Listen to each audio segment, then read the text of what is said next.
آپ کے علم میں ہے کہ آج میں وفات مسیح کے موضوع پر گفتگو کروں گا۔ اس کے پس منظر کے ضمن میں چند باتیں آپ کو بتانا چاہتا ہوں۔ نمبر ایک تو یہ کہ جتنے بھی فتنے اٹھے ہیں امت میں، اور جو اب بھی اٹھ رہے ہیں، وہ سلسلہ ختم ہونے والا تو نہیں ہے۔ سلاسون دجالون کذابون چلتا رہے گا قیامت تک۔ تو ان میں ایک مشترک بات یہ ہوتی ہے کہ وہ کسی ایسے مسئلے کو جس پر کہ موجودۃ الوقت حالات جو ہوتے ہیں ان کے مطابق فضا سازگار ہوتی ہے اور اس کا کوئی جذباتی پہلو بھی ہوتا ہے، لیکن جو امت کے اجماع کے خلاف ہوتا ہے اس پر ڈیرا لگاتے ہیں، اس پر گفتگو کرتے ہیں، اس کو لوگوں کے منوا لیتے ہیں۔ اس کا نتیجہ کیا ہوتا ہے کہ چونکہ وہ چیز مجمع علیہ ہوتی ہے، امت کا اجماع ہے 1400 برس سے، اب اگر اس شے کو انہوں نے غلط ثابت کر دیا اپنے ذوم میں، اور عام لوگوں سے کہ جو صاحب علم نہیں ہے، کہ جو نہیں سمجھ سکتے بات کو، اسے منوا لیا، اس کا مطلب ہے کہ اب اس شخص کے معتقد ہو گئے اور اسلاف سے منحرف ہو گئے کہ یہ تو بے وقوف سے سب لوگ، یہ سارے ہمارے علماء، یہ سارے محدثین، یہ سارے مفسرین، یہ سب بے وقوف تھے، یہ بات بھی نہیں کر سکے۔ یہ ہے وہ شخص، یہ مجدد وقت ہے جس نے یہ بات کہی۔ اس کی ایک مثال یہ ہے وفات مسیح کا معاملہ۔ اس کی ایک مثال میں آپ کو دیتا ہوں، دوسرا فطرہ، وہ بھی غلام احمد کے نام سے شروع ہوا، غلام احمد پرویز۔ وہ یتیم پوتے کی وراثت کا یہ مسئلہ لے کر کھڑا ہو گیا۔ جیسے یہ غلام احمد قادیانی وفات مسیح کا کیسے ہو سکتا ہے کہ ہمارے نبی جو ہے وہ تو فوت ہو کر زیر زمین دفن ہو گئے اور یہ عیسیٰ جو ہے یہ آسمان پر اٹھا لیے، کیسے ممکن ہے؟ اب ظاہر بات ہے عام آدمی جو ہے مسلمان، جس کی حضور سے محبت ہے، حضور کی دل میں تعظیم ہے، عظمت ہے، عقیدت ہے، وہ اس جال میں پھنس جائے گا۔ پھر وہ اپنے دلائل کے ساتھ اس کو جو ہے وہ، اور چونکہ ماحول بھی جو میں سب عرض کروں گا کہ اس کے موافق ہو جاتا ہے اس وقت۔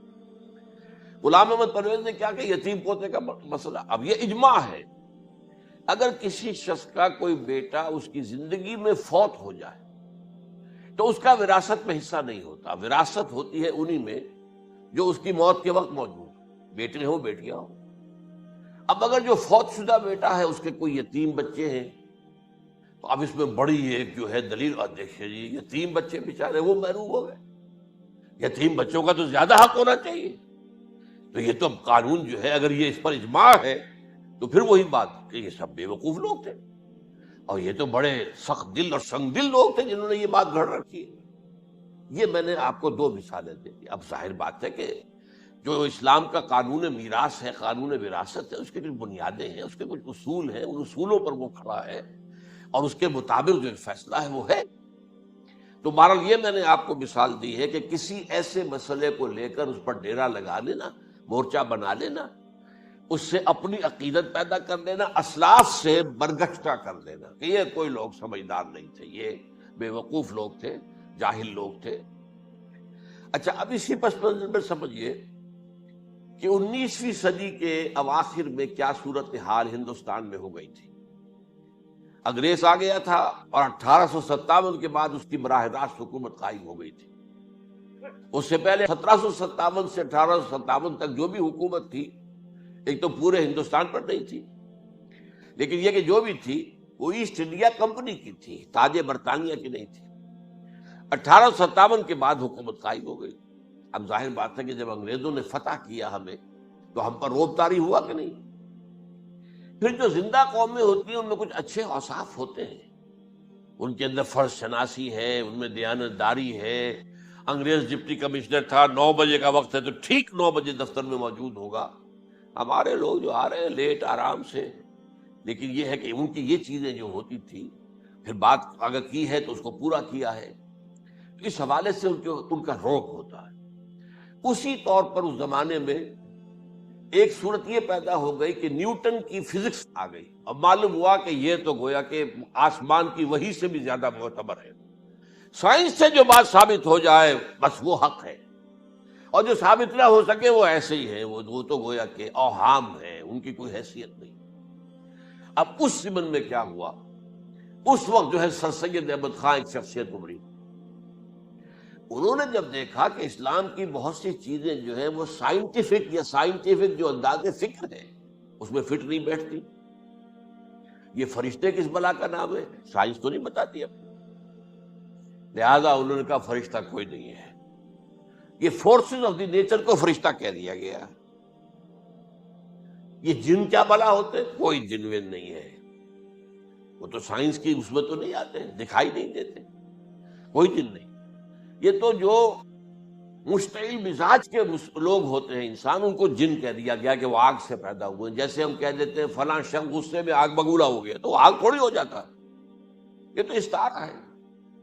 اس طرح یہ جو معجزات ہیں یہ کوئی شے نہیں، ان کی بھی فزیکل توجیحات.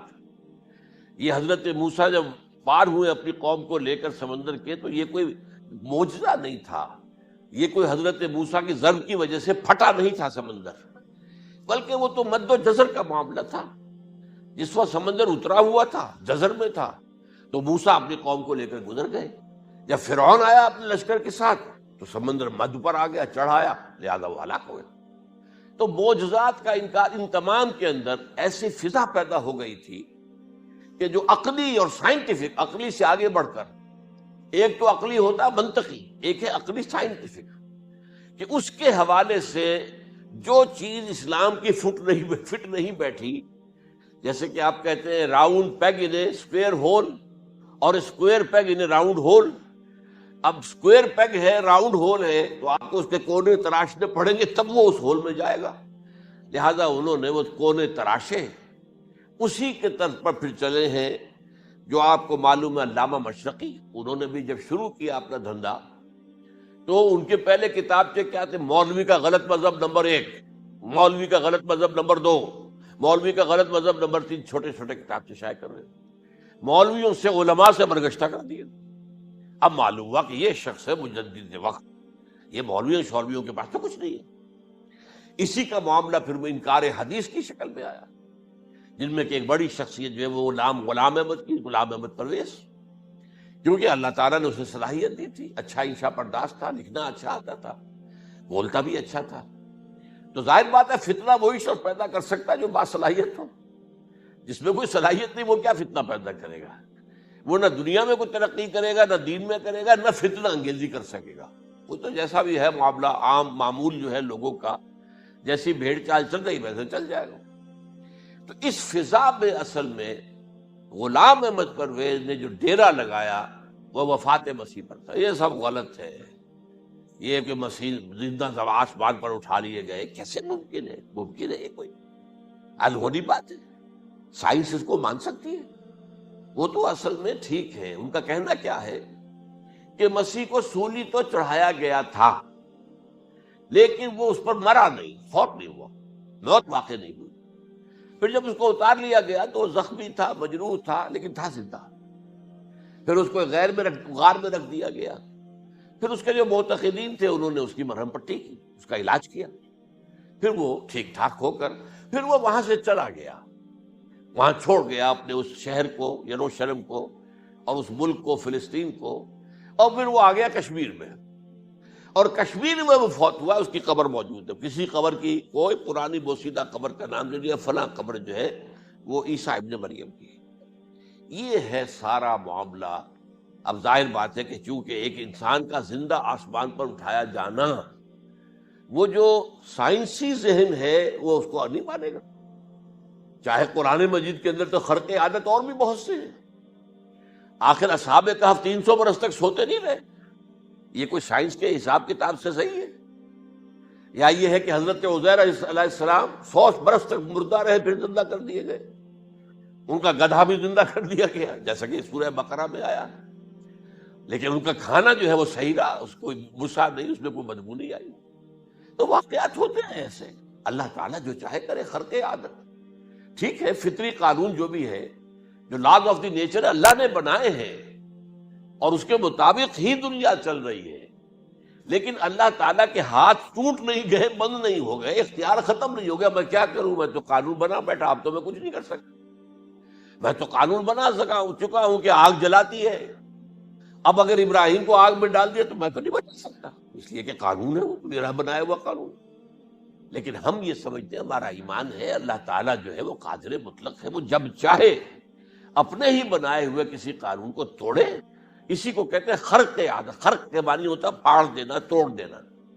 جیسے کہ وہ سورہ کہف میں لفظ آتا ہے کہ وہ حضرت موسیٰ کو جن کے پاس بھیجا گیا تھا، بزرگ کے پاس، انہوں نے اس کشتی کا جس میں وہ سوار تھے اس کا ایک تختہ پھاڑ دیا، توڑ دیا، خرقہ.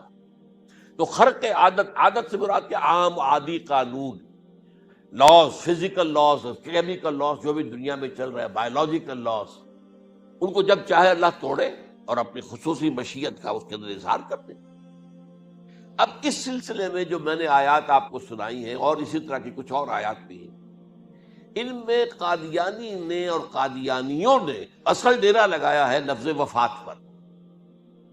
اصل میں یہ لفظ کیا ہے جو لوگ عربی زبان سے واقف نہیں، ان کو بڑی آسانی، وفات وفات وفات، یہ تو آ گیا. توفیتو، توفیتا، متوفی کا، اے موسیٰ میں تمہیں وفات دے دوں گا. اے اللہ جب تو نے مجھے وفات دے دی، تو وفات تو قرآن میں ہے. پھر اس کے ہوتے ہوئے یہ مفسرین کو کیا ہو گیا؟ ان کا دماغ خراب ہو گیا تھا. یہ تمام محدثین جو ہیں اتنی عقل بھی نہیں تھی. تو یہ وہ بات جو میں پہلے بیان کر چکا ہوں. اب میں آپ کو بتاتا ہوں اصل میں عربی زبان کا قاعدہ. عربی زبان کے اندر ایک سے حرفی روٹ ہوتا ہے، اس سے الفاظ بنتے چلے جاتے ہیں. مختلف خانوں میں پانی ہے، پانی کو آپ نے گلاس میں ڈال دیا، کوئی اور شیپ ہو گئی. کپ میں ڈالا، کوئی اور شیپ ہو گئی. اور تشت میں ڈالا، کوئی اور شیپ ہو گئی. شیپ تو بدل جائے گی، ہے تو وہی کا وہی پانی. تو اسی طریقے سے مثلاً میں مثال دے رہا ہوں آپ کو. علم یعلم، علم، کسی شے کو جان لیا. علم یعلم، اعلامن، کسی کو کچھ بتا دیا. علما خود جان لیا، اور علم یعلم اعلامن، کسی کو کچھ بتا دینا. علم یعلم تعلیمن، کسی کو کوئی بات بڑی اچھی طرح ذہن نشین کرانا، بار بار دہرانا، سمجھا دینا، یہ تعلیم ہو گئی. تعلم یتعلم تعلمن، خود علم حاصل کرنا. اب علم یعلم سے عالم بنا، اور علم یعلم سے معلم بنا، اور تعلم یتعلم سے خود علم حاصل کرنا، اس سے متعلم بنا. متعلم جو کہ علم حاصل کر رہا ہے. اسی طرح استعلام، علم حاصل کرنا، کسی چیز کے بارے میں جسے ہندی میں کہتے جانکاری حاصل کر لینا، اویئرنس حاصل کر لینا.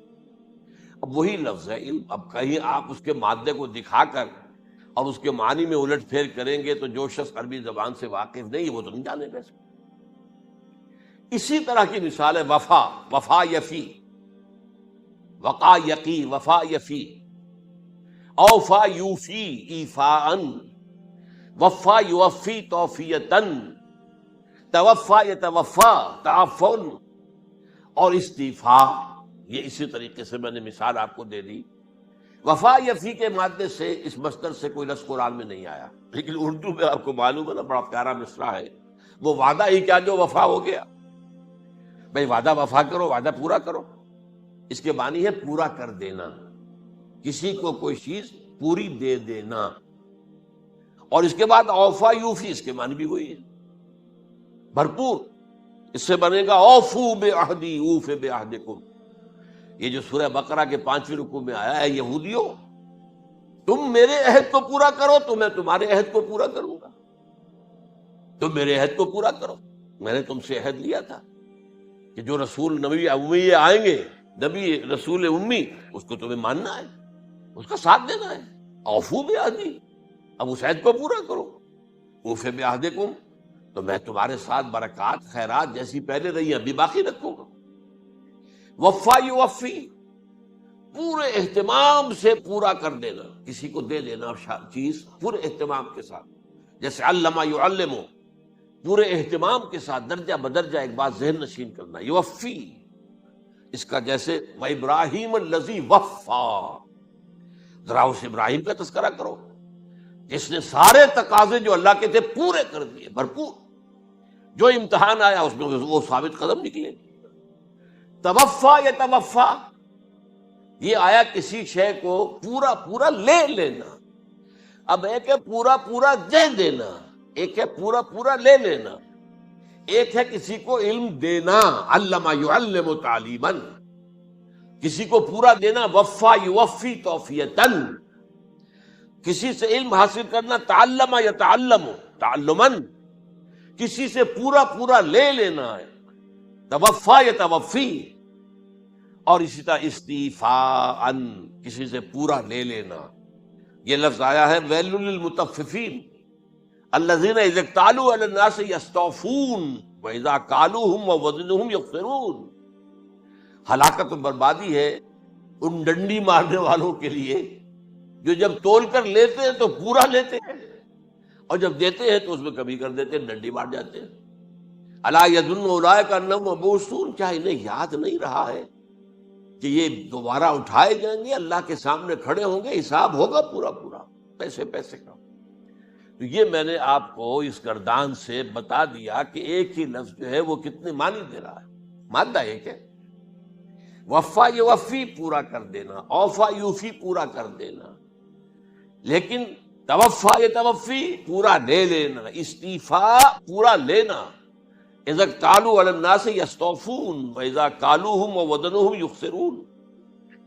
اب دیکھیے اس میں قرآن مجید جو ہے اس کے ضمن میں سب سے جو فیصلہ کن آیت ہے وہ سورہ زمر کی ہے، اور یہ جو میں نے پچھلی مرتبہ بھی آپ سے کہا تھا، لا یاتیہ الباطل من بین یدیہ ولا من خلفہ، قرآن پر باطل حملہ آور ہو ہی نہیں سکتا، نہ سامنے سے نہ پیچھے سے۔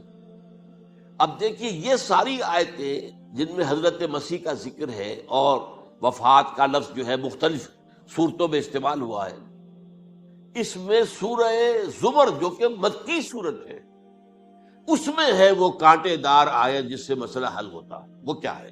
وہ میں نے آپ کو سنائی ہے، اللہ یتوفی الانفس حین موتہا، اللہ قبض کر لیتا ہے، لے لیتا ہے نفس کو اس کی موت کے وقت، واللتی لم تمت فی منامہا، اور جس کے مرنے کا وقت نہیں آیا، مرا نہیں ہے، اس کی نیند میں لے لیتا ہے، فیمسک التی قطع علیہ الموت، تو جس پر موت کا فیصلہ ہو چکا ہے اس کو تو روکے رکھا ہے، موت کے وقت لیا اور روکے رکھا، اور ویرسل اخرى الی اجل مسمى، اور جو دوسرے ہیں جن کی موت کا وقت نہیں آیا ان کو مؤخر کر دیتا ہے، واپس کر دیتا ہے، لوٹا دیتا ہے۔ سوال یہ، نیند میں کیا چیز اللہ لیتا ہے؟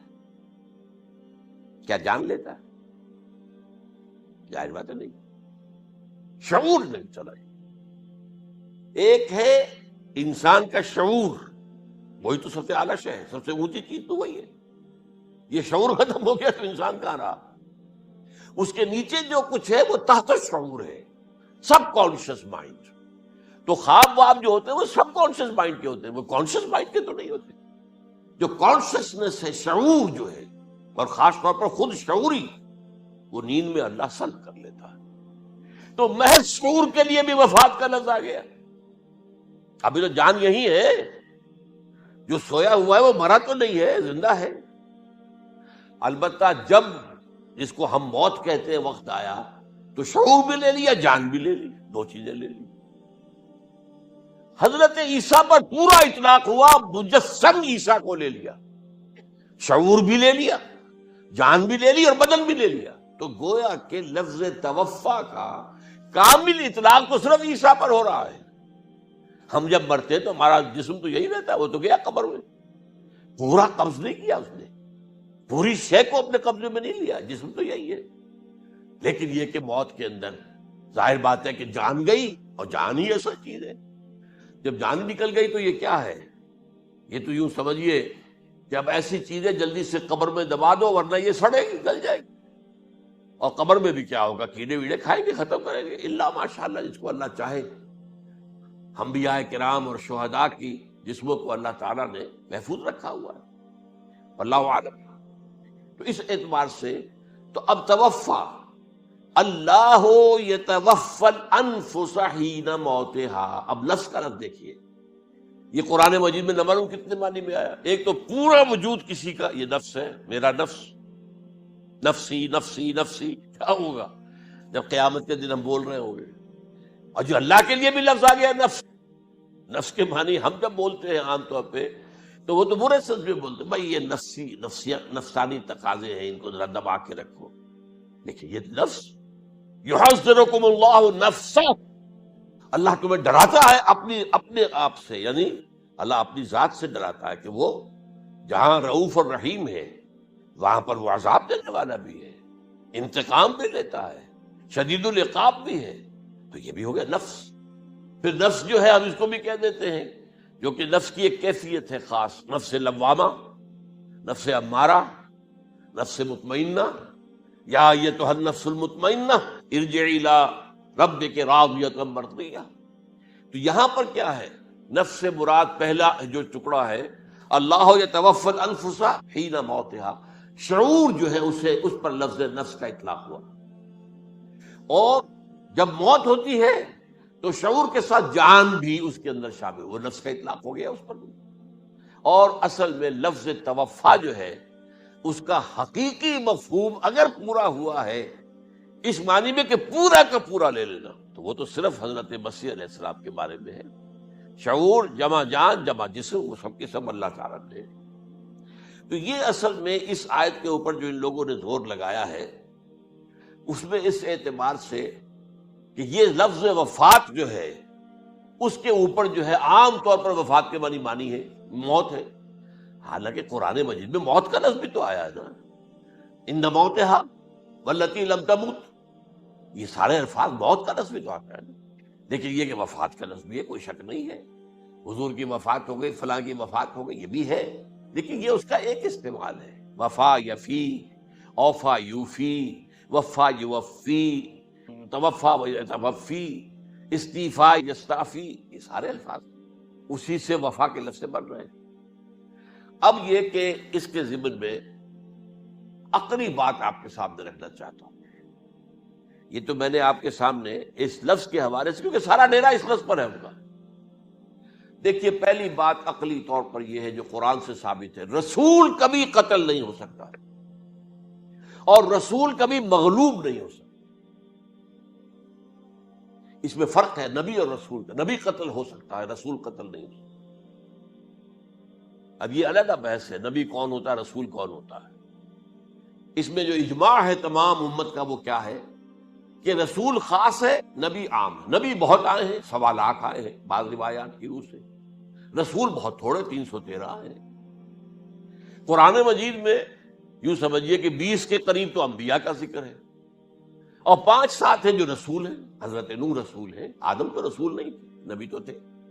حضرت شیش رسول تو نہیں تھے، نبی تو تھے. حضرت ادریس رسول تو نہیں تھے، نبی تو تھے. نبی تو رسول جو ہے پہلے وہ تو حضرت نوح ہے. تو اس طریقے حضرت جو ہود ہیں، پھر حضرت صالح ہیں. اس حوالے سے نبی اور رسول کے فرق کو سمجھیے. تو قرآن کہتا ہے کتب اللہ لاغلبن انا ورسلی، اللہ نے طے کر دیا ہے، لکھ دیا ہے، میں اور میرے رسول غالب آ کر رہیں گے. رسول مغلوب نہیں ہو سکتا. نمبر 2، وَلَقَدْ سَبَقَتْ كَلِمَتُنَا لِعِبَادِنَا الْمُرْسَلِينَ أَنَّهُمْ هُمُ الْمَنْصُورُونَ وَأَنَّ جُنْدَنَا لَهُمُ الْغَالِبُونَ. یہ بات ہمارے طرف سے طے کی جا چکی ہے، پہلے سے طے ہو چکی ہے، پہلے سے معین قانون ہے اپنے ان رسولوں کے بارے میں جنہیں ہم نے بھیجا ہو. رسولوں کے بارے، نبیوں کے بارے میں نہیں، کہ وہی منصور ہوں گے، ان کی مدد کی جائے گی لا محالہ. اور ہمارا جو لشکر ہوگا یعنی رسول کے ساتھ جو لوگ ہوں گے وہ اللہ کا لشکر ہے، وہ حزب اللہ ہے. وَأَنَّ جُنْدَنَا لَهُمُ الْغَالِبُونَ، لازماً وہ غالب ہو کر رہیں گے. یہ 2 چیزیں جو ہے قرآن مجید کے اندر، یہ 2 آیات نص سے قطعی ہیں کہ رسول کبھی مغلوب نہیں ہو سکتا، رسول کبھی قتل نہیں ہو سکتا. اب عجیب بات دیکھیے سورہ آل عمران میں، کیونکہ حضرت عیسیٰ کے ساتھ حضرت یحییٰ بھی موجود ہے. حضرت یحییٰ حضرت مریم کے خالہ زاد بھائی تھے، حضرت زکریا کے بیٹے تھے. سورہ آل عمران اور سورہ مریم دونوں میں آپ دیکھتے ہیں کہ پہلے یحییٰ کا ذکر ہوتا ہے، پھر عیسیٰ کا ذکر ہوتا ہے. یہ ہم عصر بھی تھے، لیکن یہ کہ سینئر تھے حضرت یحییٰ. لیکن حضرت یحییٰ کی مدح قرآن کرتے کرتے آخری بات کیا کہتا ہے، نبیم من الصالحین، لفظ رسول نہیں آیا ان کے لیے۔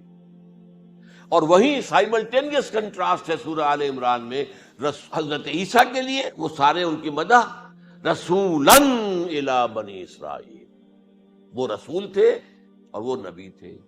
نبی قتل ہو گئے، ایک آبرو باختہ لڑکی کی فرمائش پر قتل کر دیا۔ ایک ڈانسر، اس پر بادشاہ اس وقت جو تھا، وہ بادشاہ کیا تھا، وہ ایسے بادشاہ ہوتے تھے اس زمانے میں جیسے ہمارے ہاں بھاولپور کے جو ہے نواب، بادشاہ تو انگریز تھا، حکومت تو اس کی تھی، لیکن ایک اٹانومی سی دے رکھی تھی۔ راجے جو ہے، راجا صاحب ہے، مہاراجا ہے، یہ راجے مہاراجے اور نواب جو ہوتے تھے یہ ایک اٹانومی تھی۔ باقی یہ کہ اصل میں تو بادشاہ جو ہے تو انگریز کی تھی۔ تو اسی طرح کی ایک اٹانومی جو ہے حکومت وہاں اس وقت تھی اصل میں رومیوں کی، اس کا گورنر وہاں موجود تھا پائلیٹس پونٹس، لیکن یہ کہ انہوں نے یہودیوں کو ایک مذہبی اٹانومی دے رکھی تھی۔ چنانچہ ہیڈرن ان کا ادارہ تھا، دارالقضاء، جہاں چوٹی کے ان کے فقہا اور لیڈر جو تھے، ربائی، وہ بیٹھتے تھے اور فیصلے کرتے تھے۔ کسی مذہبی معاملے میں جو فیصلہ وہ کر دیتے تھے، یہ ان میں معاہدہ تھا، وہ فیصلہ جو ہے وہ پھر ایگزیکیوٹ کیا جائے گا، وہ فیصلہ آخری ہوگا ان کا۔ وہ خود تو سزا نہیں دے سکتے، سزا تو گورنر دے گا، لیکن یہ کہ اگر ہیڈرن جو ہے ان کا جو وہ ہے ادارہ ٹاپ کا، وہ اگر سزا دے دے، سلا دے، تو گورنر کو وہ سزا دینی پڑے گی، یہ ان کا طے تھا معاملہ۔ تو اس نے حضرت مسیح علیہ السلام کو مرتد قرار دیا، جو ہیڈرن ان کا سب سے اونچا ادارہ تھا۔ تو اس اعتبار سے ان کو جو ہے، لیکن جیسا کہ میں بتا رہا تھا کہ حضرت عیسیٰ رسول تھے، وہ قتل نہیں ہو سکتے تھے، مغلوب نہیں ہو سکتے تھے، لیکن حضرت یحییٰ نبی تھے، ان کو وہی جو اس وقت کا جو یہودیوں میں سے جو بادشاہ تھا نام کا، جو ہیروڈ اینٹیپاس، یوں سمجھیے کہ اس نے کچھ بہت حرام کاری کی ہوئی تھی، شاید اپنے بھائی کی کسی بیوہ کو، وہ مجھے ایگزیکٹلی یاد نہیں ہے، بغیر اس کے کہ وہ عدت پوری ہو، پھر نکاح ہو، اسے اپنے گھر میں ڈالا ہوا تھا، اور اس کی جو لڑکی تھی اس کے اوپر بھی عشق آ گیا تھا، آپ کو دل آ گیا تھا، شادی بھی کرنا چاہتا تھا اس سے، اور اس کا ڈانس تھا، اس پر کہا مانگو کیا مانگتی ہو۔ تو اس نے کہا، اس لیے کہ حضرت یحییٰ جو ہے تنقید کرتے تھے بہت کہ یہ تم کیا حرام کام کر رہے ہو، تم نے جس طریقے سے جس عورت کو گھر میں ڈالا ہوا ہے، تم گناہ کر رہے ہو، تم شریعت کے خلاف کام کر رہے ہو۔ اس کو کہا تھا یو ڈاٹر آف سن، اس لڑکی کو کہا تھا تم جو کہ گناہ کی بیٹی ہو، اور وہ ناراض تھے، وہ ملکہ بھی جو تھی اس وقت تھی، اور یہ اس کی بیٹی بھی بہت ناراض تھی۔ تو انہوں نے کہا، مجھے وعدہ لے لیا کہ دیکھو جو کہہ رہے ہیں، جو مانگوں گی مانگنا پڑے گا، ہاں مانگوں گا، مجھے یحییٰ کا سر چاہیے۔ ایک دفعہ تو وہ کانپ گیا، اسے اندیشہ تھا کہ اگر یحییٰ کو میں نے قتل کر دیا تو یہودیوں کے اندر ہو سکتا ہے بغاوت ہو جائے، لیکن پھر اس نے پھر تانا دیا، تم کیسے بادشاہ ہو، اپنا وعدہ پورا نہیں کرتے۔ پھر انہوں نے کہا ٹھیک ہے، حکم دیا، اور وہ جیل میں تھے پہلے سے ہی، وہاں گیا اور جو ہے ان کا سر قلم کیا، لا کے پیش کر دیا۔ تو نبی جو ہے جن کی بڑی مدح ہوئی ہے سورہ مریم کے اندر، جب آپ پڑھیں گے تو ان کی شان جو ہے، لیکن نبی تھے، صرف رسول نہیں تھے۔ اور حضرت عیسیٰ رسول تھے، رسول قتل نہیں ہو سکتا، نبی قتل ہو سکتا۔ تو یہ قاعدہ جو ہے وہ بھی قرآن نے اس سائملٹینیس کنٹراسٹ کے حوالے سے سورہ آل عمران میں حضرت یحییٰ اور حضرت عیسیٰ کا تقابل کر کے بتا دیا۔ تو ایک تو بات یہ ہے کہ اس اعتبار سے میں جو آپ کو آیت سنا چکا ہوں، یہ جو جرائم جو ہے سورہ نساء کے اندر یہودیوں کے اللہ تعالیٰ نے بیان کیے ہیں، ان میں سے یہ بھی ہے وَقَوْلُهُمْ إِنَّا قَتَلْنَا الْمَسِيحَ عِيسَى ابْنَ مریم، اور ان کا یہ کہنا کتنا بڑا جرم ہے جو یہ کہہ رہے ہیں ہم نے عیسیٰ ابن مریم کو قتل کر دیا۔ لیکن یہاں ایک عجیب کیفیت ہے، رسول اللہ کے رسول کو، عام طور پر اس کی کنسٹرکشن کو لوگ سمجھے نہیں ہیں، وہ سمجھتے شاید انہوں نے خود ہی کہا رسول اللہ، انہوں تو رسول اللہ کہتے تو قتل کیسے کرتے؟ یہ اللہ نے کہا، اچھا ان کا کہنا یہ ہے کہ اللہ کے رسول کو قتل کیا۔ وَقَوْلُهُمْ إِنَّا قَتَلْنَا الْمَسِيحَ عِيسَى ابْنَ مریم رسول اللہ، ان کا یہ کہنا کہ ہم نے عیسیٰ ابن مریم کو، مسیح کو قتل کر دیا، وہ اللہ کے رسول کو۔ وَمَا قَتَلُوهُ وَمَا صَلَبُوهُ، انہوں نے نہ اسے قتل کیا، نہ سولی پہ چڑھایا،